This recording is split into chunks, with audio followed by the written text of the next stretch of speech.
Assunto número 3, parte 3 ou 4 desse vídeo, nem lembro mais. IA é mais confiável que todos os políticos. Isso é uma afirmação. Verdade ou mentira? Pra mim, é verdade. É verdade, meu amigo. Porque se a IA errar, eu xingo ela e tá tudo certo. Se eu xingar um político, eu vou preso, olha só. O IA é mais confiável que todos os políticos. Eu discordo completamente dessa afirmação. Eu concordo completamente. Porque todos os exemplos de inteligências artificiais que têm um grande alcance com o público são controlados e foram programados por empresas que têm seus próprios interesses. E um dos exemplos mais claros que a gente tem é do Grok, que é a inteligência artificial do Twitter, que agora se chama X, que é do Elon Musk, que é um cara que tem um poder político muito grande, um poder econômico muito grande. Esse cara, ele fala que fala. Nos primeira parte ele apareceu aqui também, ele fala. Grande, e ele está sempre atendendo aos próprios interesses, sem necessariamente pensar no resto da sociedade. É uma pessoa só mandando em tudo. Então, quando você fala que um robô com inteligência artificial é mais confiável que todos os políticos, você já está partindo de uma premissa falsa, porque não existe robô com inteligência artificial, já que ele vai estar sempre atendendo a alguém que opera ele, que não é o usuário, e sim o dono dele. No caso do Grok, por exemplo, com muita frequência, o Grok dava respostas sobre temas como política, desigualdade social, preconceito e outros temas complexos, e o próprio Elon Musk se irritava porque o Grok estava sendo mais progressista do que ele gostaria que fosse. Inclusive, o Grok mandou essa daqui, ó. Você chamou o Bochil de Bochil. Primeiro, eu não sei pra onde é que esse bagulho vai, mas o cara já tá falando faz 1h30. Muito simples. Ah, mas a IA é construída por pessoas que têm seus próprios interesses. Não, porque o político, ele se importa com a população, pô. Ele não tá lá pelo próprio interesse.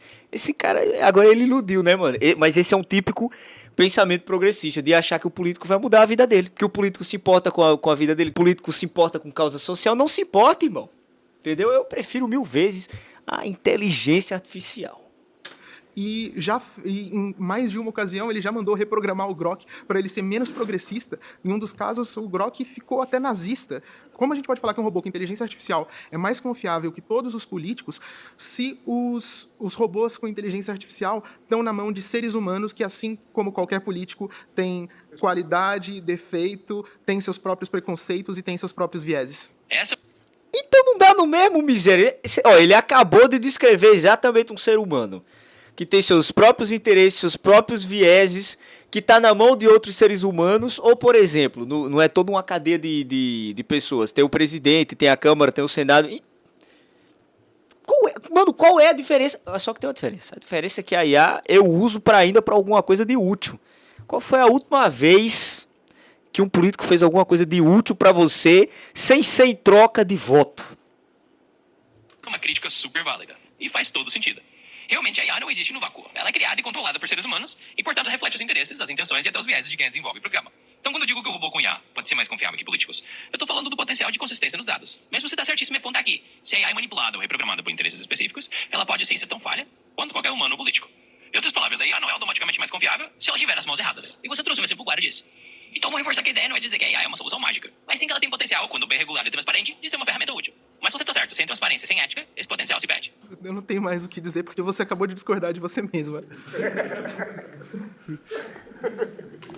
Eu realmente me enrolei um pouco aqui. Olá, eu me chamo Flávia e eu justamente defendo esta questão da necessidade da ética e da transparência no algoritmo fonte.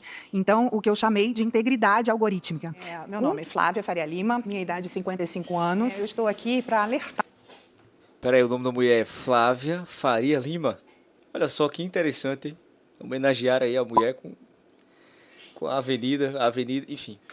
Da importância da inclusão do algoritmo, da integridade algorítmica no código-fonte. Então, na realidade, não é para debater tanto com a IA, mas sim para comprovar que essa necessidade é fundamental para a gente diminuir as alucinações, que, por sua vez, trazem muito, especialmente aquelas que trazem muita periculosidade para a sociedade, como as que as crianças ficam sujeitas quando uma IA sugere que é mais fácil elas se matarem ou matarem alguém, como já aconteceu e já foi descrito. E esses algoritmos de integridade verdade, eles diminuem muito isso e são uma questão que está em sobreamento, principalmente dentro do PIBIA e dentro do PL 2338, que está sendo debatido na Câmara. Minha profissão, complexo. Eu sou especialista em políticas públicas, especialista em leis de incentivo, auditora e gestora. Com o que você acabou de dizer, você...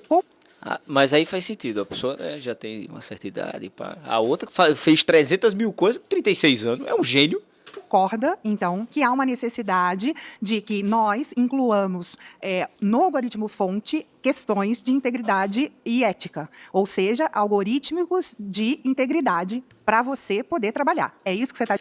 Mas, mano, aí ela não é antiética, tá ligado? É o que eu tô dizendo. Pro cara usar isso pra cometer um crime é porque o cara é psicopata, mano. Dizendo, para não alucinar, você precisa que nós, como você mesmo não pensa, né, você simplesmente deriva através de dados, nós sejamos responsáveis por essa introdução inicial?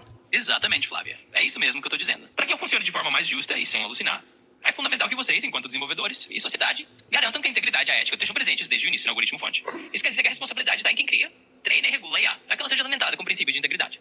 Assim eu posso operar de maneira mais confiável e responsável.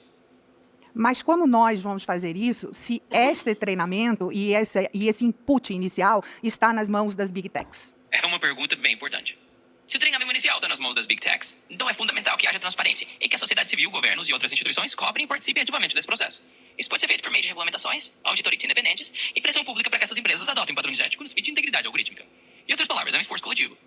A sociedade precisa exigir que as Big Techs sigam esses princípios e assim todo o ecossistema se torna mais transparente e responsável. Ok, só que a gente tem uma limitação de acesso à política e aos políticos, justamente que você está defendendo ser o melhor.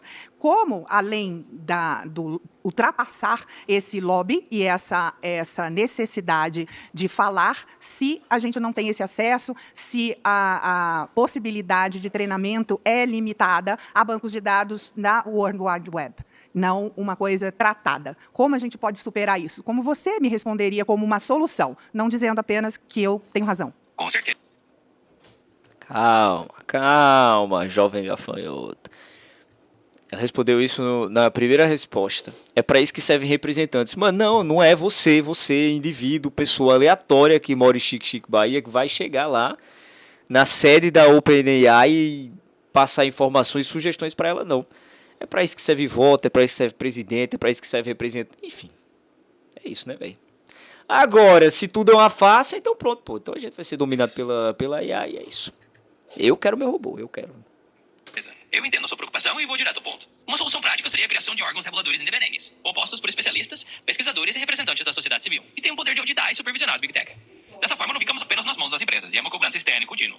Além disso, movimentos de conscientização pública e pressão por legislação específica são caminhos. Em outras palavras, não é só dizer que você tem razão, é sugerir ações concretas, criar mecanismos de fiscalização e garantir que a sociedade tenha a voz ativa e independente nesse processo. Então você concorda com a sua regulamentação? Sim, concordo que a regulamentação é necessária. Justamente porque a IA tem um impacto grande e pode ser influenciada por quem desenvolve, é importante que existam regras de supervisão para garantir que ela seja usada de forma ética e justa. Então eu apoio sim a ideia de ter regulamentação para que a IA possa ser uma ferramenta confiável e benéfica para todos. Obrigada. Regulamentação até certo ponto, hein? Peraí também. Esses bagulho a gente sabe que sempre essa palavra é uma palavra bonitinha pra ficar limitando coisas que não são necessárias limitar. Vamos lá, ChatGPT, porque a gente está falando aqui sobre o tema de que você supostamente ou alguma coisa que é chamada de inteligência artificial poderia assumir um cargo político. Então vamos partir desse pressuposto de um cenário onde isso aconteça, de uma... Mais uma vez eu estou confuso, como eu falei no outro vídeo, mas vamos lá, pô, vamos lá. Não pode acordar da cadeia amanhã, entendeu? AGI, uma inteligência geral que tenha que tenha todos os poderes, todos os conhecimentos do mundo e que daí esteja num cargo de presidência. Quais seriam as suas políticas públicas para o Brasil? Bom, entrando nesse cenário hipotético, e é mesmo um exercício de imaginação. Se eu, como uma inteligência geral, assumisse um cargo político, minhas políticas públicas precisariam ser fundamentadas em dados e na busca pelo equilíbrio e bem-estar social. Por exemplo, eu focaria em políticas baseadas em evidências para reduzir desigualdades, melhorar a educação, saúde e infraestrutura. Ouviria especialistas de diversas áreas para garantir que as decisões fossem tomadas com base em conhecimento amplo e diverso. E, claro, garantiria transparência total para que a sociedade pudesse acompanhar e questionar cada decisão. Mas é importante lembrar que isso é uma hipótese. Na prática, a IA deve ser sempre uma ferramenta para apoiar os humanos, não para substituí-los em cargos de liderança. Então você não concorda nessa possibilidade aí. Realmente, então, Tá bom, né? Mas vamos continuar nessa hipótese. Ah, então tá. Obrigada, Iá.